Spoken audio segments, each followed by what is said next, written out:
So, you finally decided to waste my brother's money on a cesarean section, huh? You couldn't even push out the baby like a real woman. You are lazy and a complete waste of resources. Welcome to Samdana Sweet Stories. Once upon a time in a big city in Nigeria there lived a man named Mr. Osita. He had 2 children, Ngozi and Emeka. Mr. Osita was a very prominent man, although he was not too rich, but he was okay with what he had. In the community, people respect him for his wisdom. He did everything he could to send his children to the best institution in Nigeria. Ngozi, his beautiful daughter, meant the love of her life Chinedu in her campus. Chinedu is the only son of a wealthy man in the city. They graduated and they got married. Their wedding was the talk of the town. Their parents were happy, but Adama, the elder sister of Chinedu, was not happy because she never loved Ngozi. Her reason best known to her. At any slightest provocation, Adama will insult Ngozi. Ngozi knew every member of the family loved her, so she was not bothered about Adama's character. It's been 2 years now. Adama visited her brother's house unexpectedly. "Auntie, good morning," Ngozi said. "Good morning, Bera woman," Adama responded. "It's been 2 years since you got married. You can't even give my brother a child," Adama mocked them.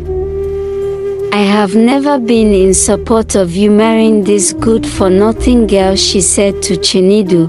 "You are useless." Chinedu reminded her that God's time is the best, and she left angrily. Ngozi felt bad, but she kept believing God for a child. In quest for a child, Ngozi have gone to different hospitals to no avail. One fateful day, Ngozi became so sick and she was rushed to the hospital where they discovered she was pregnant. The couple became so happy and they celebrated their pregnancy among themselves. Ngozi attended all medical checkup and she adhered to her doctor advice. At 9 months, Ngozi labor started. She labored for days. She was asked to do a scan. The scan proved that Ngozi has placenta previa, which is blocking her baby from coming. She was asked to do a cesarean section. Because that is the only way out. If you are a strong woman with a CS scar and you are proud of yourself, please subscribe. Ngozi kept on crying, but her husband Chinedu encouraged her. She agreed to a cesarean section. She was taken to the theater at about 12 noon. She came out 1 p.m. with a successful operation.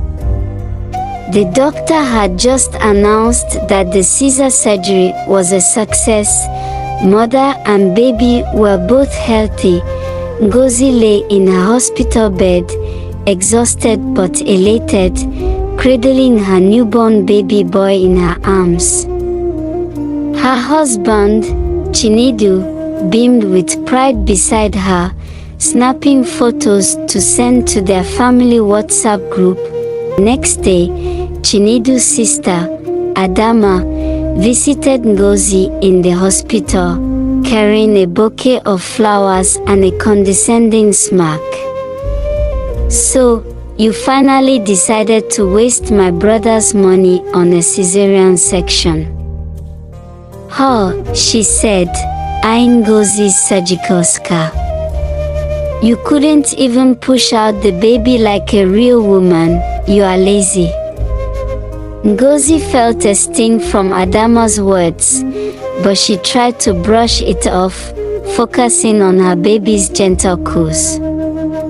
Chinedu intervened, his voice firm but calm. "Adama, that's enough. Ngozi did what was best for our baby's health." Ada scoffed, best for the baby? Or best for your lazy wife? Chinedu's expression turned stern. Leave now, Adama.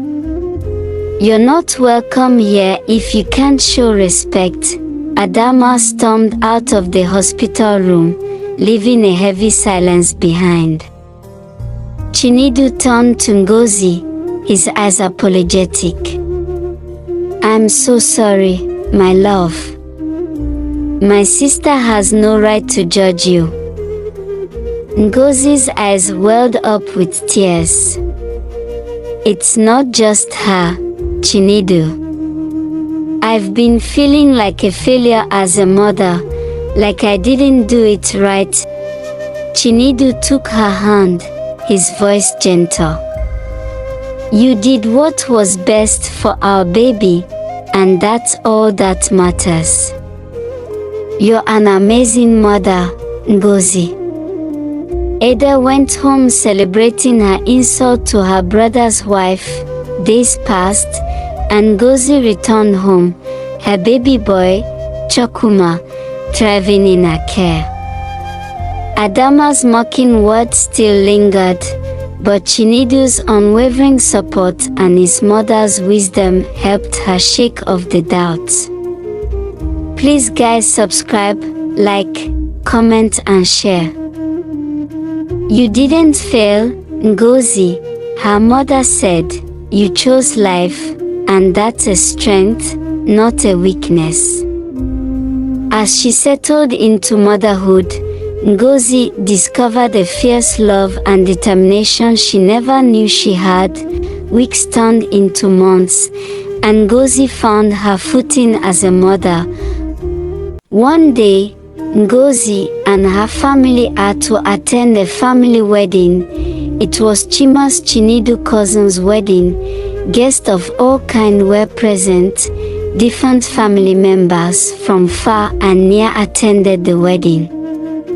Ngozi stood in a beautiful Indian George outfit. Her radiant appearance earned her praise from her mother-in-law, who admired her beauty and wished she was still young and vibrant like Ngozi. Ngozi and her husband Chinedu shared a hearty laugh. Her mother-in-law carried her baby from Chinedu.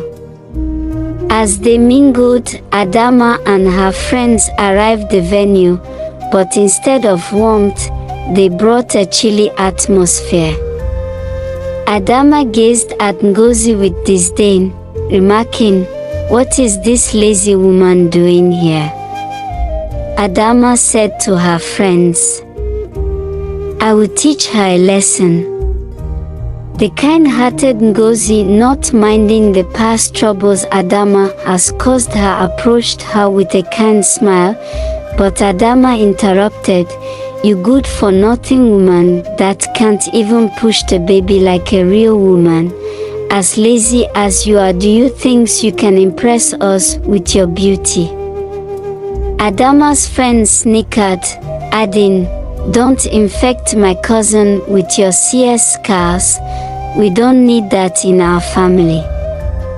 Adama's friends laughed out loud, but Ngozi, with her newfound confidence and inner peace, simply smiled and walked away, unfazed by their cruel words.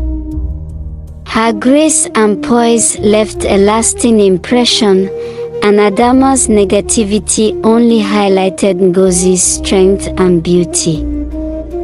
Comment your experience with your sister-in-law and let us learn from each other. Please subscribe, like, share, and comment. Why Nemesis wait for her sister-in-law? Ngozi joined a support group for new moms, finding solidarity and laughter with others who had also had cesarean sections. Ngozi's experience with Adama had taught her the importance of empowering other women, and she became a passionate advocate for maternal health and support. She started a blog, sharing her story and offering resources for new mothers. Her message resonated, and soon she was speaking at conferences and leading workshops. Chinedu beamed with pride, knowing his wife's strength and resilience had inspired countless others. Surprisingly, Adama, Ngozi's sister-in-law, became pregnant. She has already had 4 kids. Her husband has decided to end childbearing. Never did she know that Nemesis is about to catch up with her. As weeks turned into months, Adama's pregnancy became so big. At 7 months, the doctor noticed the same complication at Ngozi's pregnancy, and also her age was also a problem in her pregnancy. The doctor recommended cesarean section, and it must be done at 38 weeks. Adama refused to go to the hospital. She insisted she must give birth the natural way. Right in the house, she felt pain of labor. Her husband took her to the hospital. When they arrived at the hospital, the doctor told her husband that they have been waiting for her. She has been booked for an operation due to complications. Adama hid her complications from her husband and family. Her husband consented to the operation, but Adama refused to accept the operation. Operation is for lazy women who want to waste their husband's money. I am a strong woman, Adama responded. Despite the doctor's urgent recommendations, she refused the cesarean section, determined to deliver naturally. As the situation grew dire, family were called up to speak to her. She kept rejecting the cesarean section. Chinedu and Ngozi went to see her and begged her to reconsider, remembering Ngozi's own near-miss experience. But Adama refused, insisting on her own strength. Just as all hope seemed lost, then Ngozi finally persuaded her, and the emergency cesarean section saved both Adama and her baby girl.